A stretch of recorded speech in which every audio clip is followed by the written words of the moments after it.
Hey, welcome back to Spirit Music Meetups. Mike Burris here. 22 minutes playing with God, PWG. Notice the whiteboard's blank today. That's because I wanted you to kind of get an understanding of the process that's been really revealed to me over time so that you can do the process and then ask for more revelation. Ask, seek, and knock, A.S.K. And it will be given to you, and you shall find, and the door shall be open to you. If you don't test God out, you can't prove him. And he says all the time, test me to see that I am genuine. Test me to see that I am the real thing. In other words, if you don't go out on a limb to draw near close beside him, if you don't seek him wholeheartedly, and I was told relentlessly like a little child, you will just end up empty-handed because you never asked. So the question, if you never ask for directions, you're lost, then it's your own fault that you're lost, right? So this is a big problem with people driving. Men they don't like to ask for directions. But if you don't ask, the answer is always no. The end result is always no, because you didn't ask to get help. You didn't ask for the information. So I feel I'm not going to waste time when I'm in a big store or a big shopping mall. I'm not going to waste time. Time is too valuable to me to go around looking for it for myself, trying to reinvent the wheel. That's just dumb. The wheel's already been invented. All you have to do is ask the inventor of the wheel. Tell me how the wheel works. Show me how the wheel works. And for that matter, just use the wheel. Have some faith. The wheel is round. It works, right? So it is with God. He probably is thinking to himself, man, you guys have no faith. O ye of little faith. I was like, literally, O ye of no faith. You will always end up with no, silence, if you never ask or seek. So some of you may say, well, I do ask and seek, but I don't get an answer. Well, what'd you do? Ask one time on Easter? One time on Christmas? There you go. Now we understand. That's not like how a little child gets cookies out of the cookie jar. I found a way to get up, to climb up the shelves to get to the cookie jar. And I asked my parents so many times where the cookies were, and to have a cookie that, believe me, I got a lot of cookies. So I think the answer is you've got to seek it with all your heart. You got to crave it. You got to, let's just face it. If you whatever you crave, you're going to end up getting. So there's a lot of parables Jesus taught about the parable of the coin that was lost and the pearl of great price. I mean, this is like a desperation, a real craving, a real begging for it. So this is what I do. That was a long introduction. I don't know. That must have came from the Lord. That was not on my mind. We're going to do what's called, they came up with this ridiculous name. So I always start out with the name that they give me, MamaDada. That's what they used as the name of the rudiment. Now, a lot of these just don't make any sense. So don't try to make sense out of something that's nonsensical. And when I saw that, God told me, this is the foolishness of the wisdom of this world. Somebody thought that was wise, and it makes no sense. As you can see, the rudiment is a right, and a left. So were they saying that's mama and dada? Well, does that mean mama is more important than dada? You're leading with is this like, it's usually DadaMama, but there's MamaDada. This, I think it should be DadaMama. Anyway, then they added grace notes to each of these, so they are all flams. And I looked at that and I thought, well, these are just double strokes, right, right, left, left, and they just flammed the whole thing. They just flammed the whole thing. So I keep notes to myself in a pad as revelation comes to me, and if I get stuck, I ask. A.S.K. I ask, seek, and knock. So I'm going to read from you some of these things. You know, the opposite, I always say, if this is the stroke group they give you, there's always an opposite. All right? So just always make sure you do the opposite. Now, I like to repeat one group. It ends with the left, so it's nice. It wants to start back on the right, so it repeats very nicely. But you can alternate going from this to this. Sometimes you put a space in there so you can get switched over to the other side, and then eventually get rid of that space. So we have, you know, right, right. That's a flam, right? So you have to know what a flam is. And then left, left. And I said to myself, a good builder, every time I see a rudiment, I try to think of how can I build it, right? Because one of the things God talks to me a lot about is keep it simple, stupid. He doesn't say the stupid part. That's just something I heard. K-I-S-S. K-I-S-S. Keep it simple, stupid. But it's really just K-I-S. KISS. And that is, maybe you should break it down into pieces. So I'm going to put dot, dot, dot. Same with this, and same with this. So notice how I'm making these letters very big for you. Sometimes I make them too small. But what I'm saying is, I'm going to work on 1 inch, one simple part of this rudiment.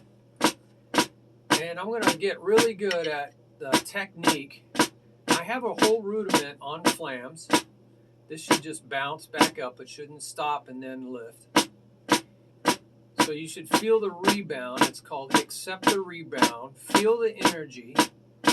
So I'm just going to do this. I'm trying not to move my arm like this. I'm trying to move my fingers. I'm not really warmed up. I've been on the computer and I got tired of being on the computer. So I do this for a while. Now I can pause and then work this side for a while. See, I got that slant going. That's what makes a good flam. Trying to make sure I rebound. I should feel that rebound, that bouncing. It should feel like a rubber ball. And then what I might do is I might do 4 of these and then 4 of these. 1, 2, 3, 4, switch.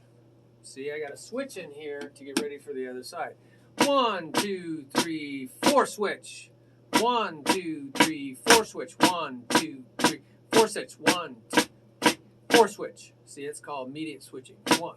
That's a switch. 1, 2, 3, 4. 1, 2, 3, 4. 1, 2, 3, 4. Switch. 1, 2, 3, 4. So on that last one, you have to immediately switch. Then I might do 3. 1, 2, 3. 1, 2, 3. 1, 2, 3. 1, 2, 3. 1, 2, 3. 1, 2, 3. I'm trying to play to the same height on my rebound strokes. And on my mirror, I put a bungee cord across it so I can move that bungee cord. And I come right up to that bungee cord. 1, 2, 3, 1, 1, 2, 3, 1, 1. It's better than trying to look here in the space, trying to go into this little imaginary space. It kind of makes me dizzy sometimes when I do that. I have to kind of stand back. I think it's my glasses, progressive glasses. 1, 2, 1, 2, 1, 2, 3. It key is to keep this down so that there's a lot of separation in the rudiment. Then I might go down to 2, which is that rudiment. Mama, da, da, mama, da, da, mama, da, da, mama, da, da, mama, da, da. You can put a little space in there, give yourself some time.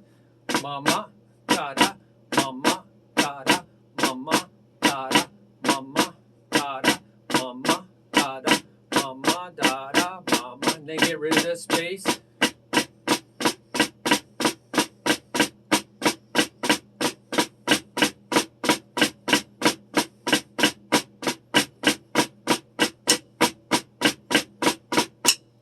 I find this challenging because when you come up here, you got to really stretch those fingers out. But when you back down playing the grace note, you got these little motions.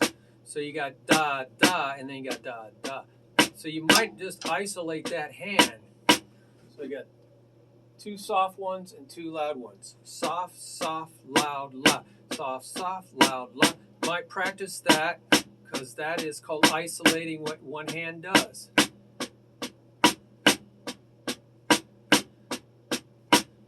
So you got to really stretch those fingers out and then pull them back in. 1, 2, see? Might do a bunch of those. 1, 2, 3, 4. 1, 2, 3, 4. 1, 2, 3, 4. 1, 2, 3, 4. 1, 2, 3, 4. 1, 2, 3, 4. 1, 2, 3, 4. 1, 2, 3, 4. That last one has to stay down. 1, 2, 3, 4. 2, 3, 4. 1, 2, 3, 4. 1, 2, 3, 4. 1, 2, 3, 4 goes up. So that last one has to go up, and this last one has to stay down. So there's some real finger control going on in there. So that's called isolation, and that I like to do on all the rudiments. What else do we got here? What you can see is I just did one hand. I saw that, or the other hand, to see what's going on. And that's called isolation. And what you can do is also, you're having problems doing one of the techniques. So let's say I'm having problems playing those fingers, keeping it slanted. Use the other hand and play it in unison. Because your strong hand will help train the weak hand. And that is called yoking. A yoke is the thing between the balances on a scale, you know, where the scales of justice. It's the thing that ties the 2 scales together. It's that bar. Or the harness that yokes an oxen that's experienced to a novice oxen, so that the experienced oxen trains the inexperienced oxen so that it plows a straight line. So that's how it's called on-the-job training. On-the-job training, I love it. So you're yoking your left weak hand to the right hand. Maybe I should do a video on that. I think that's really powerful because that's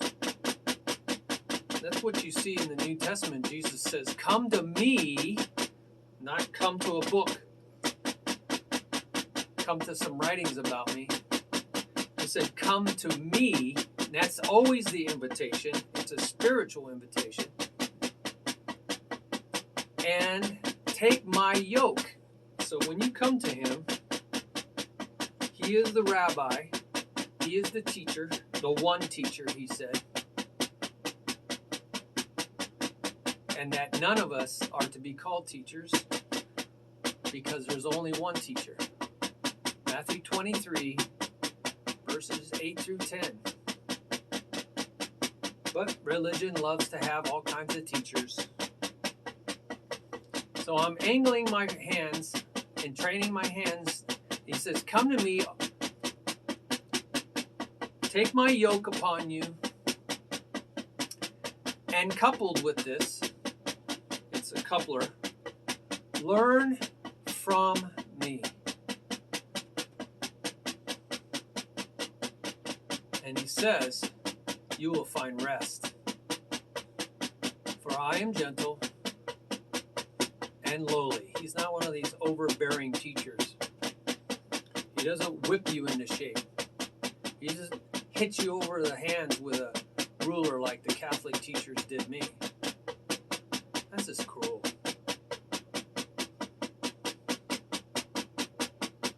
He's gentle and lowly, and you will find rest for your souls. It says the same thing if you're weary and burdened. Well, the burden was the law that the Pharisees, scribes, expert lawyers, Bible students, scholars drilled into their students. So anyway, I'm training, I'm yoking. He says, so take my yoke. Everybody knew what that was. They had rabbi discipleship yoke. They knew exactly what a yoke was. And they had oxen. That's how they, and to this day, a lot of people plow their fields with oxen. So now I'm yoking it for the top ones. So the loud ones and the soft ones, I yoked. So this is important. And then that's called flat flamming or playing in unison. I asked this question, I put it in my notes, after seeing so little talked about this. I had to say, Jesus, teach me what the world can't.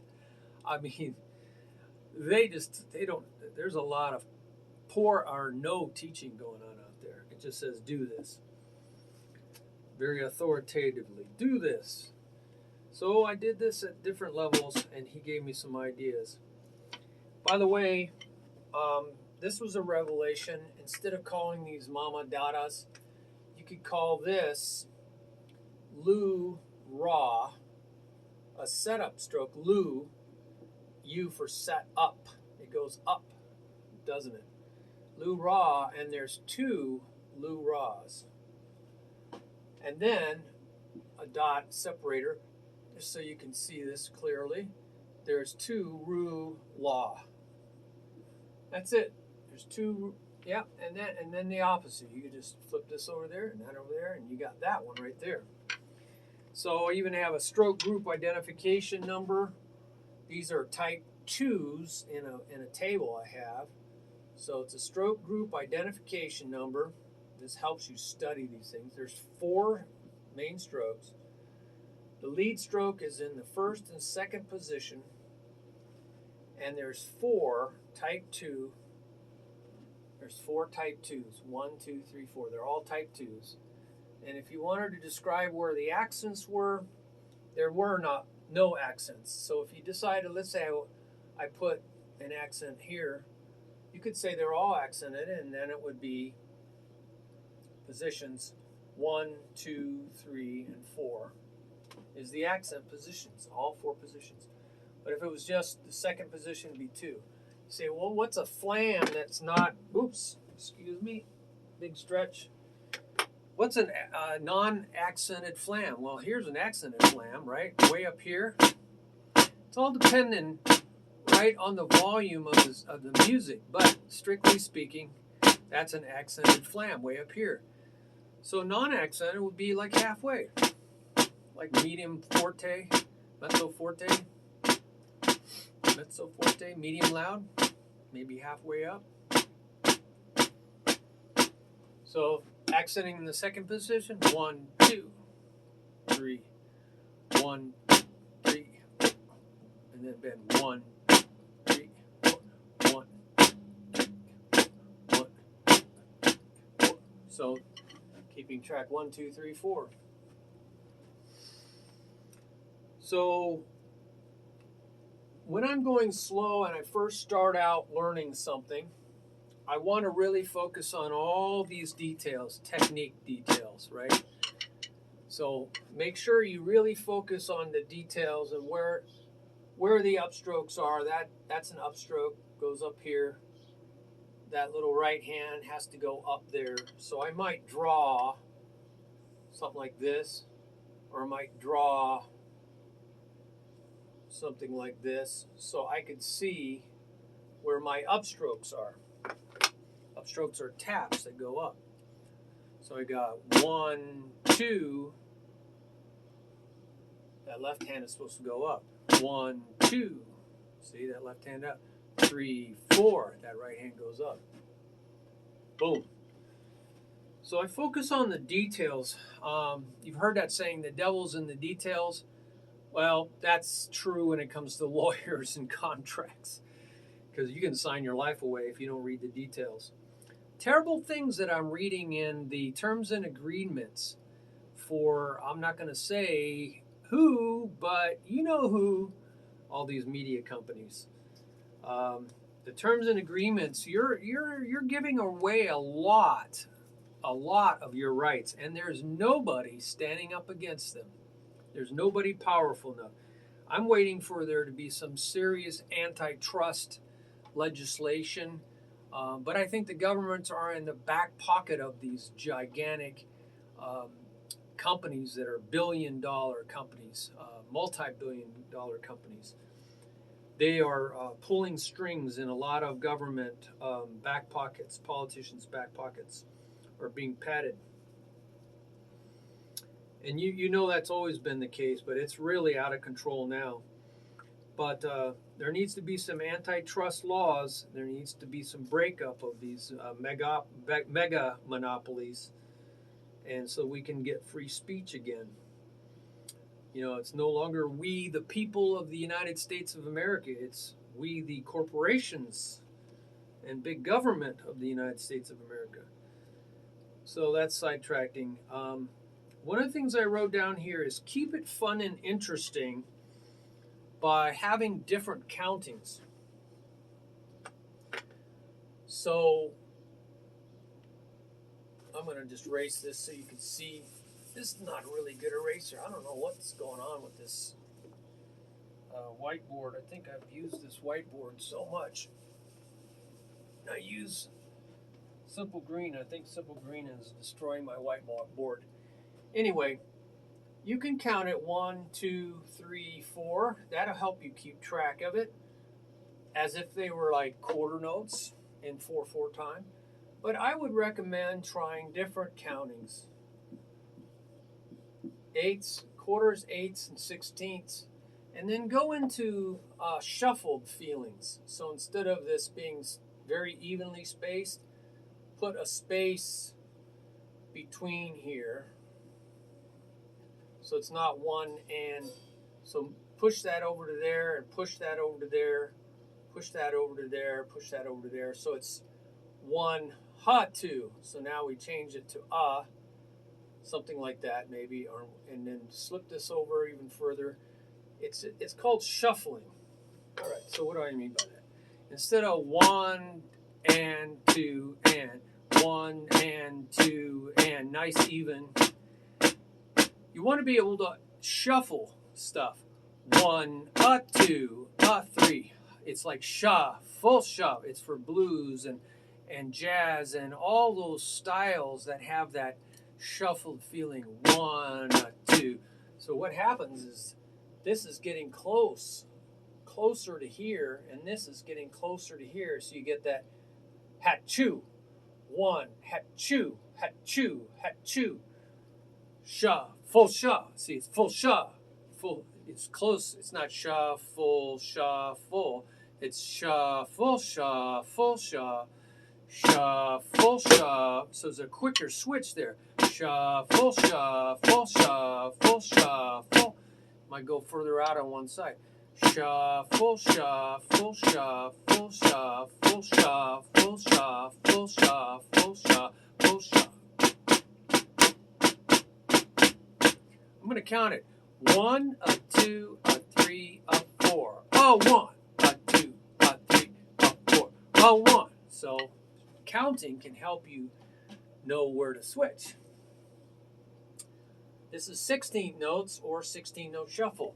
1 E N, 2 E N, 3 E N, 4 E N, 1 E N, 2 E N, 3 E N, 4 E N, 1 E N, 2 E N. See how I did that? So come up with different countings. How about triplets? Now triplets is that missing part, one E or one da, however you want to count it. And then we got a 2. Now we could put 2 spaces out here for the missing or da. Or we could wrap right over. So 1 2 3 E. Oh, see, I made a mistake. That's okay. 1 2 3 E 4 E. So to get back to 1, I had to do this 1, 2, 3 times. I had to do this whole thing 3 times to get back to some even count. So you see 3 is in the middle here, 2's at the end, 3's in the middle, and then 4 is way over here. So it took 3 times, and that's called phrasing. 1 E 2 E 3 E 4 E 1. Back to 1. 1 E 2 E 3 E 4 E 1. Back to 1. So try different countings. That's 8th note triplets. You could do the same thing with 16th note triplets, which is, what does that look like? Let's just get rid of this. You could go 1 E and now you can have those 2 spaces and start back over on 1. Or 1 E and 2 E and now you're back to a number. And so that was 16 note triplets. So and why do we try different countings? So that when we see it in music, hey, we've tried different countings. It doesn't throw us for a loop. Like, wow, my gosh, what is that? I've never done that before. So you've practicing like you want to perform, not like you don't want to perform. And also it keeps it interesting. So by having different countings, I'll play it longer, because I'm going to go through all these countings and I'll get a lot more practice, and my mind is fresh. I'm alert. 1 E 2 E 3 E 4 E 1. 1 2 3 4 1. So I'm trying different countings. Gives me more time with the rudiment. And you just know you're not going to really flow, right? You're just not going to really flow unless you spend some time. There's no shortcuts. You have to spend some time with this. Well, that's all I had, I think, on the MamaDada. Now, I would say normally, before I even get into counting, I like to break every rudiment down into pieces. Because how do you eat an elephant? Right? 1 bite at a time. How do you go on a journey of 1,000 miles? 1 step at a time. So a lot of times, I just start from the left and I start adding strokes. So I go, oh, I'm going to start with this right. I practice the heck out of that. Get really good with that. Then I'll start with the next stroke. So I'll add 1 more stroke. So now I work on that for a while. And then I work on the next stroke. I work on that for a while. And finally, I get to the end. Cinch by the inch instead of hard by the yard. The other thing is, sometimes I strip. One of the things I always do is strip this down, take all these things out, and all I have is right, left. So that's called a skeleton, or skeletal. It's the skeleton. You take off of the skin and you end up with the skeleton. And that's called the skeletal check pattern. The skeletal check pattern. This is what's checking my... I got to switch. Da, da.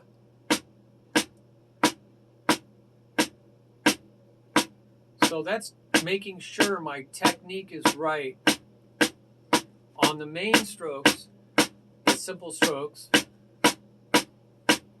See, I'm trying to get that up right away.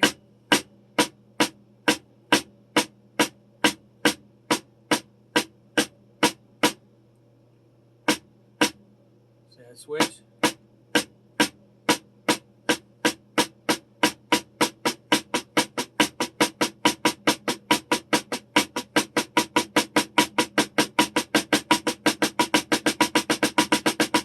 So this is really about playing high doubles, double strokes. So I stripped it, and that's one of the very first things I often do to learn the bigger picture, is to break it down. And I also can see if I did all the little strokes, it would just be that. So I might practice just doing that. Left, left, right, right, left, right, right. So that's all finger control. Of course, you're never going to go that fast.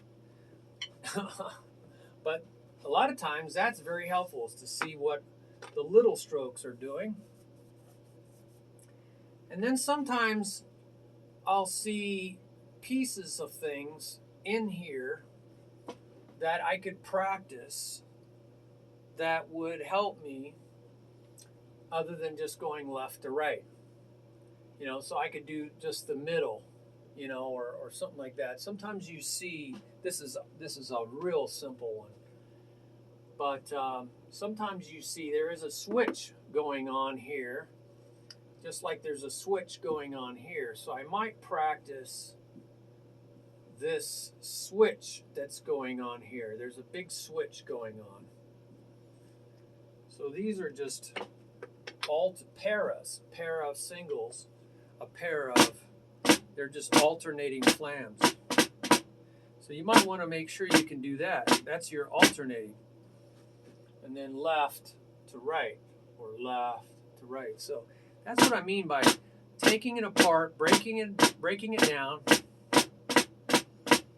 So there's the switch that might be the bottleneck. Why are we doing this? We're trying to find the weak link in the chain, because the chain is only strong as what?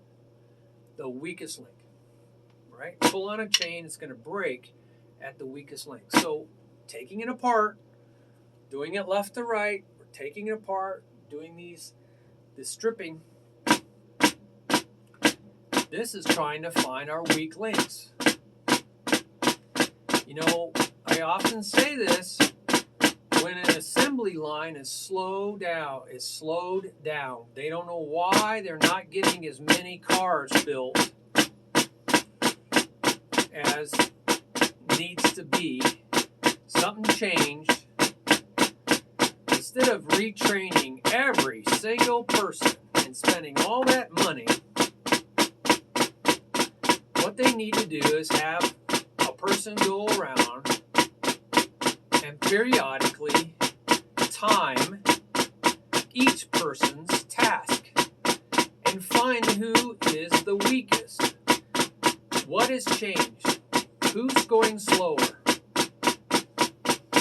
And just retrain or improve the training of that one person.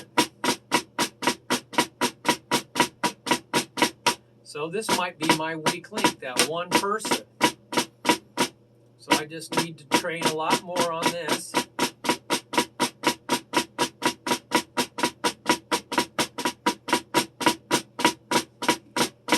I'm getting a little stiff on my left hand. I was cramping.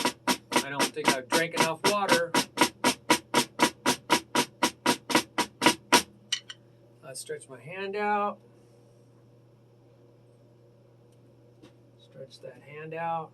I didn't drink enough water, probably too much salt, too much sugar. All these things affect your drumming, believe me. So, what you do is you look for the bottleneck. The bottleneck is, see, my neck is narrowing down my shoulders. Okay, pretend I'm a bottle. All right, bottles have a neck. So it wants to flow out fast through this big gap. So it's a lot of production going on here. My belly will tell you, a lot of production. So it wants to flow out, but it has to go through this narrow restriction. This is called the bottleneck, the neck of the bottle, shoulders of the bottle, neck of the bottle. And so what you need to do is find a way to stretch that neck out. When it comes to an assembly line, you need to get that to flow like the rest of the assembly line. That's the key. Find out how to improve that slowest part. Maybe you need to break it down into other people. Have a person do just this and a person do just that, so that they can both be more efficient. So that's what you do in a business. That's what you have to do in your drumming. So it might be that I have this problem with rebounding. So it should be, I'm just trying to get that rebound energy. Because if I hold it down, it's going to take too much time to lift my stick up. So I got to get this. I can tell my weak link is my playing high and then switching.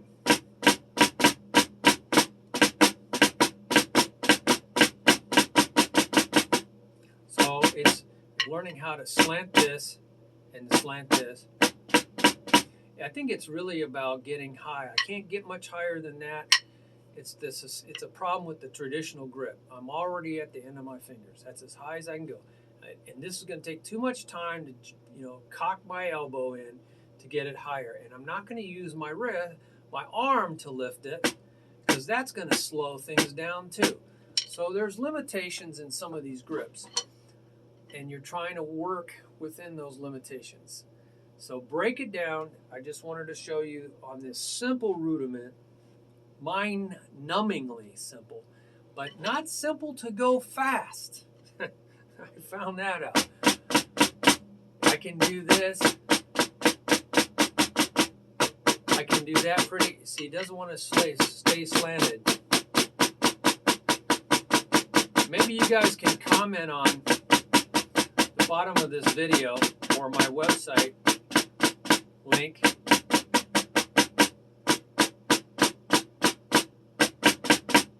And you can show me some ways to improve this, or the other students that are watching this. Okay, we went too long as it is. Thank you for your patience. I appreciate you sharing this with other students. And have fun. Stay in the joy of the journey. Don't turn it into work. That's the Old Testament.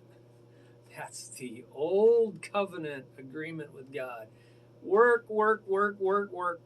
No, the new covenant is enjoy, enjoy, enjoy, because of the singular work of Christ. He did all the work. We trust in him. We put our faith, that's what faith and trust is, the same thing. We depend and rely and trust on the singular obedience of one man. Paul talks about this. I think it's in Romans. Taking a guess, could be in Galatians. But it's the singular work of one man who, by his righteousness, by his right living, his obedience, he made many, not all. A lot of people reject him.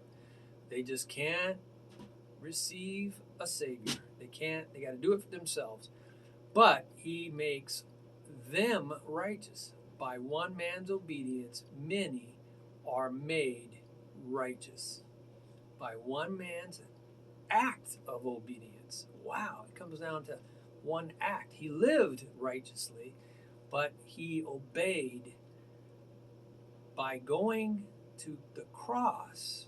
And what did he do? He took all of our unrighteousness, our sin, our missing the target, drastically missed the target of God's holiness, and he piled that all onto himself. Now, you can choose not to believe that, but it doesn't change the fact. Everybody who's died, come back from death, has seen that light, and they see the judgment that is awaiting them. And they also see the dark tunnel and the fear and the evil that is pulling them backwards. So, hey, you don't want to die to test this theory out, okay? Because you might not come back from the dead, but a lot of people have. They all say the same thing: the blinding light, pure love pulling them, pure fear, pure terror, and the voice of demons and vulgarity like you never heard before. Anyway, it's a really tragic thing. So I'm going to try to turn this off. I don't know how I got there, but I'm going to try to stretch. There's got to be an easier way to do this.